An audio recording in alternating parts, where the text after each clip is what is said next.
ఓం గం గణపతియే నమః. శ్రోతలకు నమస్కారం. మన ఛానల్కు స్వాగతం. మహానంది జానపద నవల 23వ భాగం. రచన వక్కంతం సూర్యనారాయణరావు గారు. నంది రాజమందిరంలో నుంచి సింహద్వారం వైపు నడుస్తున్నాడు. తారసిల్లిన రాజోద్యోగులు, పరిచారకులు, ద్వారపాలకులు అతనికి వినయంగా నమస్కరిస్తున్నారు. సింహద్వారం వద్ద అశ్వికదళ సైన్యాధిపతి భద్రకుడు ఎదురయ్యాడు. ప్రక్కకు జరిగి వినయంగా చేతులు జోడించాడు. స్వామి, ఒంటరిగా ఎక్కడికో అన్నాడు. ఆలయానికి నాయన, అమ్మవారి దర్శనం చేసుకొని అలా నగర వీధుల్లో సంచారం చేసి వస్తాను. నిత్య సంచారానికి అలవాటు పడిన కాళ్ళు కదా. నంది చిరునవ్వుతో అన్నాడు. తోడుగా రమ్మంటారా, లేకపోతే భటులను పంపించమంటారా? స్వామి, అవసరం లేదు నాయన, సన్యాసులకు సహాయకులు దేనికి అంటూ నంది సింహద్వారం దాటాడు. భద్రకుడికి అనుమానం రాకుండా ఆలయానికి వెళ్ళే మందిర మార్గంలోకి తిరిగాడు. నమస్కారాలు చేస్తున్న వాళ్లను చిరునవ్వుతో దీవిస్తూ కుడివైపు తిరిగి వెళ్తే తను వెళ్ళాలనుకున్న గమ్యస్థానం చేరుకోవచ్చని నందికి తెలుసు. తన గమ్యాన్ని సమీపించిన నంది తటాలున ఆగి దాని ప్రక్కనే ఉన్న చెట్టు చాటుకి వెళ్ళాడు. తల కొద్దిగా వాల్చి చూస్తూ ఉండిపోయాడు. ఇంటి ఆవరణలోకి వెళ్ళిన ఆ వ్యక్తి గుర్రం దిగి గుర్రాన్ని వదిలివేసి ఇంటి ముందున్న మెట్లు ఎక్కుతున్నాడు. కాసేపట్లో తలుపు తెరుచుకుంది. ఆ వ్యక్తి లోపలికి వెళ్ళాడు. తలుపు మూసుకుంది. నంది అటూ ఇటూ చూశాడు. మార్గం నిర్మానుష్యంగా ఉంది. నంది ఆ ఇంటి వైపు చకచక అడుగులు వేశాడు. ఆవరణలోకి ప్రవేశించాడు. మెట్ల పైన ఉన్న ద్వారం వైపు వెళ్లకుండా ఇంటి వెనుక వైపు నడవసాగాడు. నంది ఇంటిని ప్రదక్షిణం చేస్తూ పడమటి దిక్కు చేరుకున్నాడు. వాతాయనం తెరిచి ఉంది. నంది చప్పుడు చేయకుండా వాతాయనం దగ్గరగా వెళ్ళి మునివేళ్ల మీద నిల్చొని లోపలికి చూశాడు. గది మధ్యలో పట్టెమంచం ఉంది. శయనాగారం తలగడ వైపు గోడవారగా భోషాణం ఉంది. శయనాగారం తలుపులు చప్పుడు చేస్తూ లోపలికి తెరుచుకుంటున్నాయి. స్త్రీ లోపలికి వస్తుంది. ఆమె వెనకే అతను గుమ్మం దాటి లోపలికి వస్తున్నాడు. ఆమె ముఖంలో ప్రసన్నత కానీ సంతోషం కానీ లేవు. అతను కూడా దిగులుగా ఉన్నాడు. అతను ఆస్థాన లేఖకుడు నందకుడు. నీరసంగా కనిపిస్తున్నావు, భోజనం చేశావా? నందకుడు ప్రశ్నిస్తున్నాడు.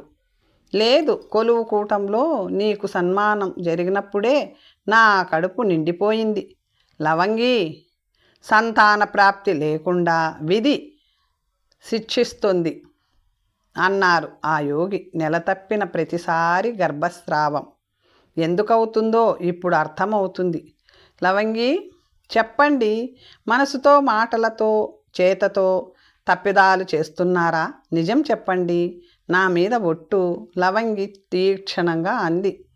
వాతాయనం చాటున నక్కి దాక్కున్న నంది చెవులు రెక్కించాడు. నేను చేస్తుంది రాజోద్యోగం. పైవాళ్ళు చెప్పేవన్నీ తప్పులైనా ఒప్పులైనా చెయ్యాలి, తప్పదు అన్నాడు. పాపాలు చేసే ప్రతివాడు అలాగే తప్పించుకునే ప్రయత్నం చేస్తాడు. లవంగి కోపంగా అంది. మొన్న ఆ వజ్రాలహారం ధరించిన నాడే గర్భస్రావం అయ్యింది తెలుసా? మూఢనమ్మకం, నందకుడు అన్నాడు. పాడు వజ్రాలహారం కోసం సర్వ సైన్యాధ్యక్షుడికి అన్యాయం చేశారు. నిజం చెప్పండి, ఆ వజ్రాలహారాన్ని రుద్రాక్షుడి గారి ఇంట్లో నుంచి మీరే కాజేశారుగా? లవంగి ప్రశ్నించింది. మళ్ళీ నా మీద ఒట్టు. నిజం చెప్పకపోతే రేపే పుట్టింటికి వెళ్ళిపోతాను అన్నది లవంగి. ఆడది ఆభరణాలను ఇష్టపడొచ్చు, కానీ నగల కన్నా సంపదల కన్నా అధికంగా సంతానాన్ని కోరుకుంటుంది. మీ పాపాలు నా మాతృత్వ వాంఛను చంపేస్తున్నాయి. చెప్పండి వజ్రాల హారం. చెప్తాను. రుద్రాక్షుడి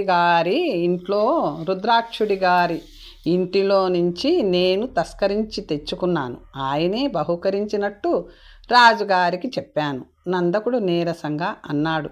ఆయన రుద్రాక్షుడు గారు మీకు ఏదైనా అపకారం చేశాడా?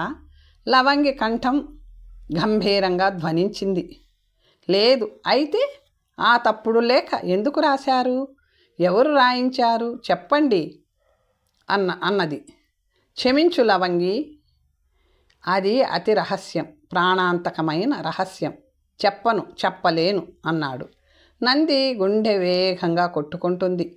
తన ఊహ నిజమని స్పష్టమవుతుంది. తన కుటుంబానికి విధించబడిన శిక్షలో లేఖకుడి హస్తలాఘవం ఉంది. ఆ దారుణ నాటకం నందకుడి లేఖనంతో ప్రారంభమైంది. ఇంకా ఏమేమి పాపాలు చేశారో చెప్పండి. లవంగి కంఠస్వరం నందికి వినిపించింది. నాకు అప్పగించబడిన కార్యం మాత్రం చేశాను, నందకుడు అన్నాడు. ఆ రుద్రాక్షుడు వ్రాయించినట్టుగా కల్పిత విషయాలతో లేఖ రాశాను. ఆయన చేవ్రాలు నేనే చేశాను. వజ్రాల హారం తీసుకున్నాను. తీసుకోలేదు, దొంగలించారు అన్నది లవంగి. అది నా శ్రమకు ఫలితం, నీకు బహుమానం. నేను ఆ హారాన్ని వెతుక్కుంటూ వెళ్ళలేదు, అదే నన్ను వెతుక్కుంటూ వచ్చింది. చెప్పానుగా లవంగి. ఆ వజ్రాల హారం నా మాతృత్వ వాంఛను వజ్రాయుధంలా ఖండించి చేస్తోంది. దాన్ని నా ఇంట్లో నుంచి తీసుకెళ్ళి పొండి. ఆనాడు దురాశతో మూర్ఖంగా వ్యవహరించాను. హారాన్ని నవ్వుతూ తీసుకున్నాను. అందుకు సిగ్గుపడుతున్నాను అన్నది లవంగి. మనకు సంతానం కలగకపోవడానికి హారం కారణం కాదు అంటారు. అనుకోండి. లవంగి అడ్డొస్తూ అంది. నేను ఆ స్వామివారి వాక్కుని విశ్వసిస్తాను, అంతే. ఈ క్షణం నుండి పాపకార్యాలు మానేయండి. చేసిన పాపాలన్నీ కడిగేసుకోండి. లవంగి కంఠంలో నిష్కర్షణ ధ్వనించింది. నంది వాతాయనం ముందు నుండి కదిలాడు. తను వినాల్సిందంతా విన్నాడు. చాలు. లాలస, చెలికత్తెల చెంచల చపల నంది ఉన్న విడిలోకి ప్రవేశించారు. చెలికత్తెల చేతులలో ఆహార పదార్థాలున్న పళ్ళేలున్నాయి. నంది వాళ్ళ వైపు చిరునవ్వుతో చూశాడు. అక్కడ పెట్టి వెళ్ళండే, గురుదేవులకు నేను స్వయంగా వడ్డిస్తాను అంది లాలస. చెలికత్తెలు పళ్ళాలను పీఠం మీద పెట్టి వెళ్ళిపోయారు. నగర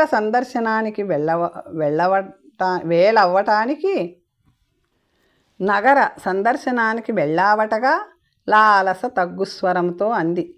నగర సందర్శనం పేరుతో నందక సందర్శనానికి వెళ్ళాను అన్నాడు నంది. చాటు నుంచి తాను విన్న నందక దంపతుల సంభాషణను వినిపించాడు. లాలస ఆశ్చర్యంగా చూసింది. నందకుడిని ఎలా అనుమానించావు? ఎప్పుడు అనుమానించావు అన్నది. పొరుగు రాజుతో చేతులు కలిపి తన రాజును బలి చేసే ఆలోచన కలలో కూడా మా నాన్నకు రాదు. లేఖలోని అంశాలే నాన్నను అపరాధిగా నిలబెట్టాయి. ఆ లేఖ మా నాన్న స్వహస్త లిఖితం కాదు, అది నందకుడి లేఖనం. అసత్యాలతో లేఖ రూపొందించి నందకుడు మా నాన్న చేవురాలును తనే చేసి ఉండాలి అని ఊహించాను. నాటకానికి నాంది ఆ లేఖాస్త్రం కదా. రత్నకటక నగరంలో ఉన్నప్పుడే ఊహించాను. నందకుడు ఆ పాడు పని ఎందుకు చేసి ఉంటాడు? అది తెలిస్తే అపరాధి ఎవరో తెలిసినట్టే. నంది నవ్వాడు. మొట్టమొదటి అనుమానితుడు తెరమాటున నక్కి దాక్కొని నందకుడి చేత నాటకం ఆడించిన వ్యక్తి ప్రస్తుత సర్వ సైన్యాధ్యక్షుడు సమరసేనుడు. మా నాన్న పదవిని అతను అలంకరించాడు. అందుకే నా అనుమానం అతని వైపే వెళ్తుంది. అయితే దానిని ఖచ్చితంగా నిరూపించాలి. ఏ విధంగా అన్నది లాలస సందేహం వ్యక్తం చేసింది. నందకుడిని నేను వ్యతిరేకిస్తున్నాను, ద్వేషిస్తున్నాను. నాకన్నా బలమైన వ్యక్తి వ్యతిరేకత ఉంది అతని పట్ల. ఎవరా వ్యక్తి? అతని భార్య లవంగి. నంది నవ్వాడు. అతను చేసిన నేరాలు, పాడు పనులు పాపాలుగా, తన సంతాన వాంఛను చంపివేస్తున్న ఆయుధాలుగా ఆమె భావిస్తుంది. నా వ్యతిరేకత కన్నా ఆమె వ్యతిరేకత శక్తివంతమైంది. ఆమెను, ఆమె సంతాన వాంఛను మనం ఒక ఆయుధంగా ఉపయోగించుకోవాలి. ఎలా? లాలస అడిగింది. ఆలోచిస్తున్నాను, త్వరలో చెప్తాను అన్నాడు. మహారాజు కుబేరవర్మ, మహారాణి మహిమాదేవి, యువరాణి లాలస సమాలోచన మందిరంలో కూర్చున్నారు. వాళ్ళకు ఎదురుగా నంది కూర్చున్నాడు. తమ కుమార్తెను రక్షించిన సందర్భంలో నంది చేసిన సాహసాలను మెచ్చుకున్నారు. రాజదంపతులు సన్యాసి అయిన ఆయనకు ఆ శక్తి సామర్థ్యాలు, ధైర్యము ఉండడం తనకు ఆశ్చర్యం కలిగిస్తోందన్నాడు కుబేరవర్మ. తాను బౌద్ధ మతాన్ని అవలంబిస్తున్న తరుణంలో హీనయాన శాఖలు ఆత్మరక్షణ కోసం వజ్రముష్టి అనే యుద్ధ విధానాన్ని నేర్చుకున్న వైనాన్ని, దాని మూలంగా తనలో నెలకొన్న ధైర్య సాహసాల గురించి వర్ణించి చెబుతున్నాడు నంది. అతని కల్పనా చాతుర్యాన్ని చిరునవ్వుతో అభినందిస్తూ మౌనంగా కూర్చుంది లాలస. ద్వారపాలకుడు తలుపు తోసుకుని ప్రవేశించి వినయంగా నిల్చున్నాడు. ప్రభువులకు మనవి, సర్వ సైన్యాధ్యక్షులు తమ దర్శనం కోసం వచ్చారు. ప్రవేశపెట్టు, కుబేరవర్మ ఆజ్ఞాపించాడు. ద్వారపాలకుడు నిష్క్రమించాడు. సమరసేనుడు ప్రవేశించి రాజదంపతులకు, నందికి నమస్కరించాడు. రత్నకటక నగరం నుండి ఇప్పుడే తిరిగి వచ్చాం ప్రభు. ఏం జరిగింది అక్కడ? మన సందేశం హెచ్చరిక. చిత్తం ప్రభువులు, చిత్తగించాలి. మాతో పాటు కళింగ రాజ్య పాలకులు శక్తి రత్న మహారాజు గారు సతీ సమేతంగా నగరానికి విచ్చేశారు తమ దర్శనం కోసం. అలాగా? కుబేరవర్మ ఆశ్చర్యంగా అన్నాడు. చిత్తం ప్రభు, కామరూపాంబిక ఆలయంలో ఉన్నారు. మహామంత్రి గారు తోడుగా ఉన్నారు. రాజగురువు గారిని తీసుకువెళ్ళి పూర్ణకుంభంతో కళింగ దంపతులకు స్వాగతం చెప్పి సగౌరవంగా తీసుకురండి, కుబేరవర్మ ఆజ్ఞాపించాడు. ఆజ్ఞ అంటూ సమరసేనుడు గుమ్మం వైపు నడిచాడు. కళింగరాజు స్వయంగా రాయభారానికి వచ్చినట్టున్నాడు. కుబేరవర్మ సాలోచనగా అన్నాడు. కన్న కొడుకును శిక్షించమని మీరు హెచ్చరించారు. అంత పని చేయలేదుగా, అందుకే సర్దుబాటు చర్య కోసం వచ్చి ఉంటాడు, మహారాణి అంది. కుబేరవర్మ మౌనంగా తల పంకించాడు. కళింగరాజ దంపతులను కామరూపరాజ దంపతులు సాదరంగా ఆహ్వానించి మందిరం లోపలికి తీసుకువెళ్ళారు. శ్రమపడి మా నగరానికి విచ్చేశారు. మీ రాకతో మమ్మల్ని, మా రాజ్యాన్ని గౌరవించారు, కుబేరవర్మ అన్నాడు. అది మా బాధ్యత, ధర్మం కూడా, శక్తిరత్న మహారాజు అన్నాడు. వీరు నిత్య నిర్మలానంద యోగీంద్రులు, మా పుత్రికను సురక్షితంగా తీసుకువచ్చిన పుణ్యాత్ములు, కుబేరవర్మ పరిచయం చేశాడు. కళింగరాజ దంపతులు ఆసనాల మీద నుండి లేచి నిల్చొని వినయంగా చేతులు జోడించి నమస్కరించారు. పరమేశ్వరార్పణం, నంది ఆశీర్వాదపూర్వకంగా అన్నాడు. చూడగానే ఊహించి ఉంటారు, మా పుత్రిక లాలస కుబేరవర్మ పరిచయం చేశాడు. కళింగరాజ దంపతులు లాలస వైపు విచారంగా చూశారు. మా కుమారుడి వల్ల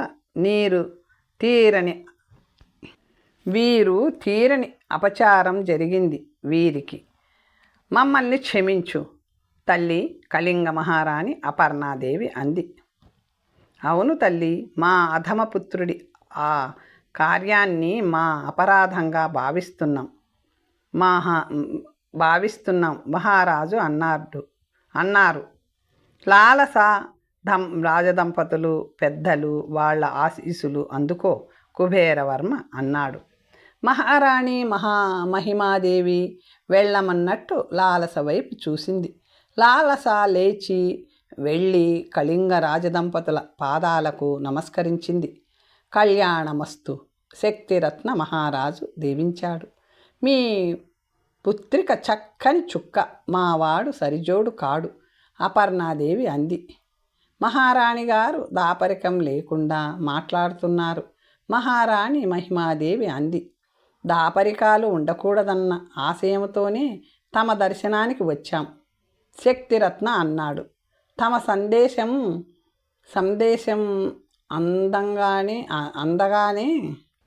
అందగానే మా కుమారుడిని వాడి అనుచరుడు ఉలూకుడిని చెరలో వేయించేశాం. నేను రాజ్యపాలన చేసినంతకాలం, జీవించి ఉన్నంతకాలం మావాడు చెరలోనే ఉంటాడు. ఆర్య: అవును మహారాజా, మా అనంతరం ఎవరు ఏమవుతారో మాకు అవసరం లేదు. మరొక విషయం కూడా మీకు మనవి చెయ్యాలి. కళింగ మహారాజు అన్నాడు తన సతీమణి వైపు చూస్తూ. మీ అమ్మాయిని మావాడు చెరపట్టాడని తెలిసిన వెంటనే నేను స్పందించాను. మా వాడిని మందలించాను, హెచ్చరించాను. ఆ కళ్యాణిని క్షేమంగా విడిచిపెట్టమన్నాను. అయితే నా ఆదేశాన్ని మావాడు పెడచెవిన పెట్టాడు. మరో పన్నాగం పన్నేలోగా మీ యువరాణి తప్పించుకుంది. అప్పుడే ఆ విషయం మీకు తెలియజేయాల్సింది. కానీ కొన్ని దినాల తరువాత కానీ అమ్మాయి పర్వత మందిరం నుండి పారిపోయిన సంగతి మాకు తెలిసి రాలేదు అపర్ణాదేవి అన్నది. అంతేకాదు, అపరాధ భావం, ఆత్మన్యూనత భావం మమ్మల్ని మౌనంగా ఉంచేశాయి. శక్తిరత్న అన్నాడు. మా స్పందనను ఆలస్యంతో బంధించాయి. అందుకు మీరు మా దంపతులను మన్నించాలి అన్నాడు. మీరు జ్ఞాన వృద్ధులు, వయోవృద్ధులు, అంత మాట అనకండి. కన్న కొడుకు అని ధృతరాష్ట్ర ప్రేమ ఒలకబోయకుండా కారాగారంలో పడవేయించారు. ఆ వార్త వినిపించడానికి ఇంత దూరం వచ్చారు. మా రాకకు మరొక ముఖ్య కారణం ఉంది మహారాజా, కళింగరాణి అపర్ణాదేవి అంది.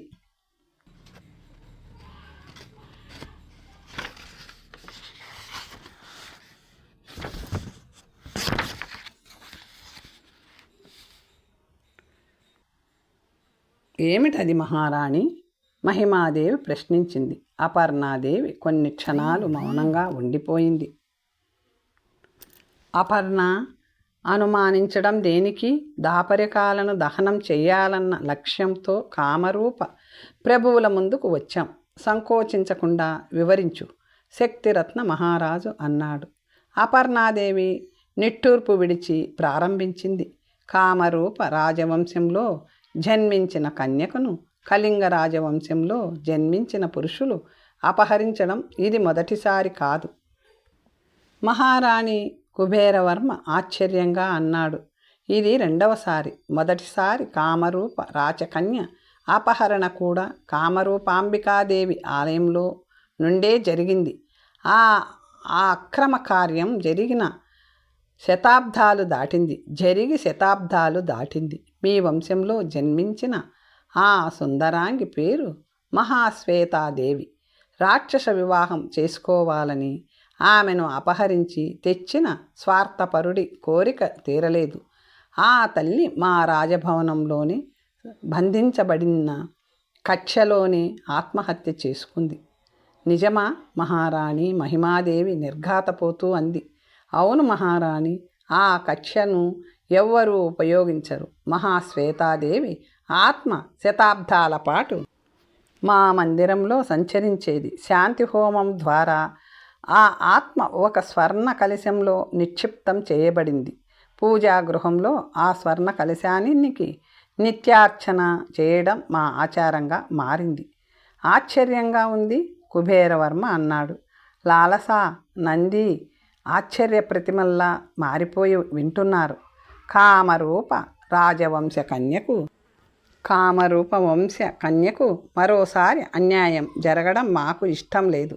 అందుకే మా కుమారుడిని తీవ్రమైన హెచ్చరికలతో బెదిరించాను. వాడు అహంకారి, మూర్ఖుడు.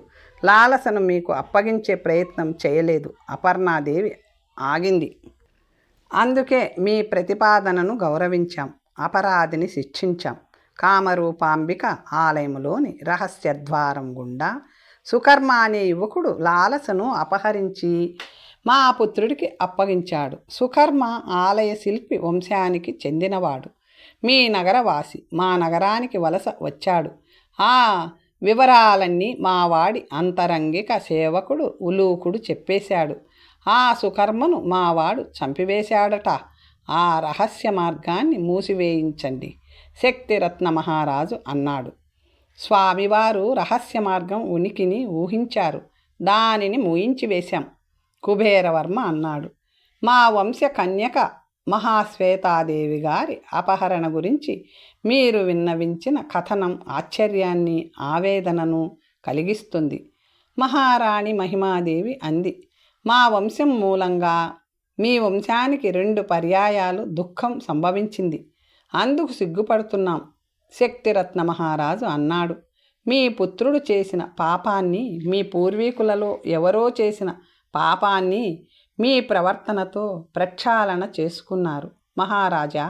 ఇంకా వివరించకండి, కుబేరవర్మ అన్నాడు. మమ్మల్ని అర్థం చేసుకున్నారు, సంతోషం. మీ పుత్రికారత్నం వివాహానికి వస్తాం, అపర్ణాదేవి అంది. చాలా సంతోషం.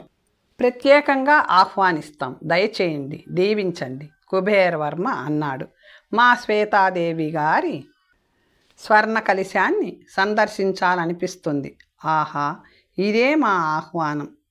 ఆహో, ఇదే మా ఆహ్వానం. మీ ఇష్టం వచ్చినప్పుడు విచ్చేయండి. నిత్య నిర్మలానందుల వారిని తీసుకురండి. పాదస్పర్శతో మా రాజ్యాన్ని పావనం చేస్తారు, శక్తిరత్న మహారాజు అన్నాడు. నేను ఎప్పుడు ఎక్కడ ఉంటానో నాకే తెలియదు. మీ ఆహ్వానానికి ధన్యవాదాలు, నంది చిరునవ్వుతో అన్నాడు. మహారాణి మహిమాదేవి బంగారు పళ్ళెంలో ఉన్న తాంబూలాన్ని తీసి కుబేరవర్మకు అందించింది. శయనాగారంలో అటూ ఇటూ తిరుగుతున్న కుబేరవర్మ తాంబూలాన్ని అందుకొని నోటికి అందించాడు. నములుతూ విశ్రాంతిగా ఆసనం మీద కూర్చున్నాడు. ప్రభు, తాంబూలం నములుతూ అంది మహిమాదేవి. కుబేరవర్మ ప్రశ్నార్థకంగా చూశాడు. అమ్మాయి ఆలయంలో అదృశ్యమయ్యాక స్వయంవర మండపంలో మీరొక ప్రకటన చేశారు. అమ్మాయిని అన్వేషించి సురక్షితంగా తీసుకువచ్చిన వ్యక్తికి అమ్మాయితో వివాహం జరిపించి రాజ్యం అప్పగిస్తామన్నారు. ఇప్పుడు ఒక సన్యాసి అమ్మాయిని మనకు అప్పజెప్పాడు. లాలసను రాజ్యాన్ని ఆయనకు దారపోస్తారా? కుబేరవర్మ చిన్నగా నవ్వాడు. నీ కుమార్తెను ఒక సర్వసంగ పరిత్యాగికి, సన్యాసికి దారపోస్తానని భయపడుతున్నావా? ఆ అనుమానం నన్ను కలవరపెడుతుంది. కుబేరవర్మ మళ్ళీ నవ్వాడు. ఆనాటి మా ప్రకటనను నువ్వు అర్థం చేసుకోలేదు. స్వయంవర మండపంలో ఉన్న వాళ్ళందరూ రాకుమారులే, సామాన్యులు, సన్యాసులు లేరు. రాకుమారులను ఉద్దేశించి చేసిన ప్రకటన అది. నిత్య నిర్మలానంద యోగి రాకుమారుడైతే లాలసను రాజ్యాన్ని ఇవ్వవలసి వచ్చేది. నీ సందేహం సమస్య కాదు. నా మనసు ఇప్పుడు తేలిక పడింది. మహిమాదేవి తేలికగా నిట్టూర్చింది. నిత్య నిర్మలానంద యోగి వరుడు కాదు, గురుడు, కుబేరవర్మ నవ్వుతూ అన్నాడు. మహిమాదేవి శృతి కలిపింది.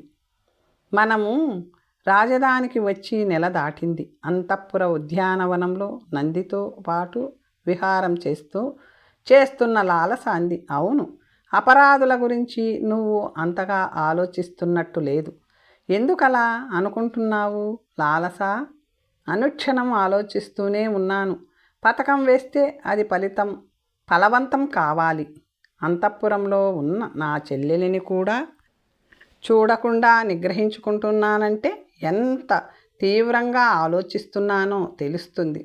ఊరికే గుర్తు చేసేందుకే అలా అన్నాను. లాలస నవ్వింది. నంది చెట్లు పొదరిండ్లు లేని బహిరంగ ప్రదేశంలో ఆగాడు. అక్కడున్న చిన్న రాతి మీద కూర్చున్నాడు. కూర్చోమన్నట్టు లాలసకు సైగ చేశాడు. లాలస అతని పాదాల దగ్గర పచ్చిక మీద కూర్చుంది.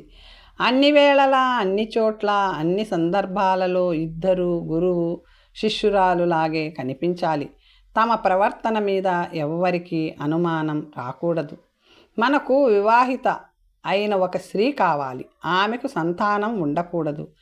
ఆమె నీకు మహావిధేయురాలై ఉండాలి. నీ మాటలను వేదంలాగా భావించాలి, పాటించాలి. అలాగే ఆమె ఆస్థాన లేఖకుడి భార్య లవంగికి అంతరంగిక స్నేహితురాలై ఉండాలి. నంది చెప్పుకుపోతున్నాడు. నాకు విధేయురాలై ఉండాలా? లాలస అంది. నువ్వు ఆడమన్నట్టు ఆడాలి, పాడమన్నట్టు పాడాలి. నువ్వు చెప్పింది వినాలి, చేయమన్నది చేయాలి. లాలస చిరునవ్వుతో చూసింది. నేను గీసిన గీత దాటని వాళ్ళు అంతఃపురం దాసీ జనంలో ఎందరో ఉన్నారు. నువ్వు ఒక అబద్ధం ఆడమని చెప్తావు. నిస్సంకోచంగా ఎందుకు అని ఎదురు ప్రశ్నించకుండా అబద్ధం ఆడాలి. అలాంటి వివాహిత, సంతానం లేని వివాహిత కావాలి. మనకు ఉంది. దాని పేరు చిత్రాంగి. పెళ్ళై 2 ఏళ్ళు దాటింది. దానికి పిల్లలు కలిగేలా వైద్యం చేయమని ఆస్థాన వైద్యుడికి చెప్పాను కూడా. అలాగా? అయితే చిత్రాంగి మీద ఆ వైద్యుడి ఆయుర్వేదం పనిచేయలేదులే. లాలస నవ్వింది. చిత్రాంగి నందకుడి భార్యకు సన్నిహితురాలా? సహజంగా పరిచయం ఉంటుంది, సాన్నిహిత్యం పెంచుకుంటుంది. నేను చెప్తానుగా, లాలస అంది. చిత్రాంగి ఏం చెయ్యాలి? దానికి నేను ఏం చెప్పాలి? జాగ్రత్తగా విను లాలస. చిత్రాంగిని నువ్వు నా వద్దకు నెలప్పుడు తీసుకువచ్చావు. సంతానం కలిగేలా ఆమెను దీవించమన్నావు.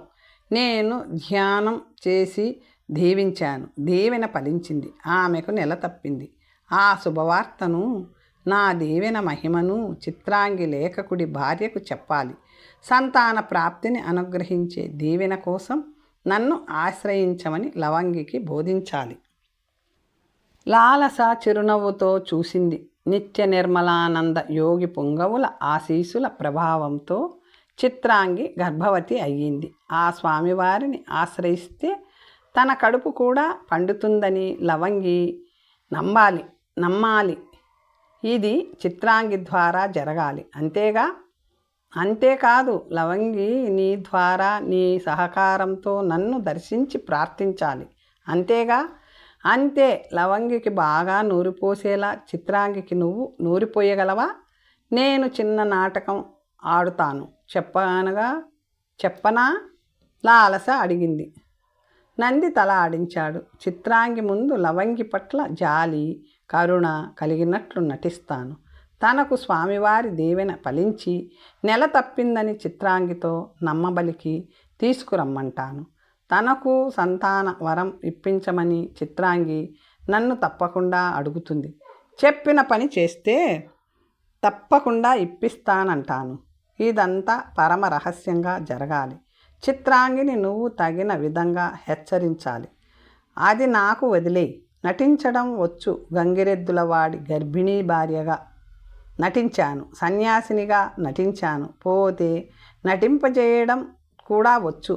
నందిని కూడా సన్యాసిగా నటింపచేస్తున్నాను, కాదనలేను.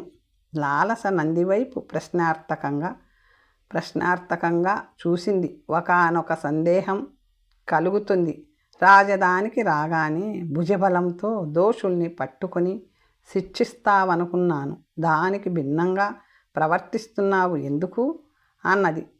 నంది చిన్నగా నవ్వాడు. భుజబలాన్ని మించిన బలం మరొకటి ఉంది. అది బుద్ధిబలం. కత్తి పదును మించిన పదునైన బలమైన ఆయుధం అది. ప్రస్తుత పరిస్థితిలో మనం ఉపయోగించాల్సింది బుద్ధిబలం. నేను భుజబలంతో నందకుడిని లొంగదీసి నిజం చెప్పించవచ్చు. తెర వెనుక దాగిన దోషులు ఎవరో తెలుసుకోవచ్చు. వాళ్లను అంతం చేయవచ్చు. ఆ విధంగా దోషులను శిక్షించగలను, కానీ నిర్దోషులను విడుదల చేయలేను. అవును, లాలస సాలోచనగా అంది. అక్కడ అపరాధులను శిక్షించాల్సింది, నిరపరాధులను రక్షించాల్సింది మహారాజు గారే. అది ఆయన విధి. అర్థమైంది. మహారాజు గారికి నేనెవరో తెలియకూడదు, నేరస్తులెవరో తెలియాలి. నంది అన్నాడు. ఎవరో ఒకరు చెప్పకుండా నాన్నగారికి ఎలా తెలుస్తుంది? నంది చిన్నగా నవ్వాడు. ఎవరో ఒకరు కాదు, నేరం చేసినదెవరో నేరస్తులే చెప్పాలి. లాలస ఆశ్చర్యంగా చూసింది. నేరస్తులు చెప్పాలా? చెప్తారా? నువ్వు చిత్రాంగిని సిద్ధం చెయ్యి లాలస అంటూ నంది రాతి మీద నుండి లేచాడు. తరువాత కథ వచ్చే భాగంలో తెలుసుకుందాం. నమస్తే.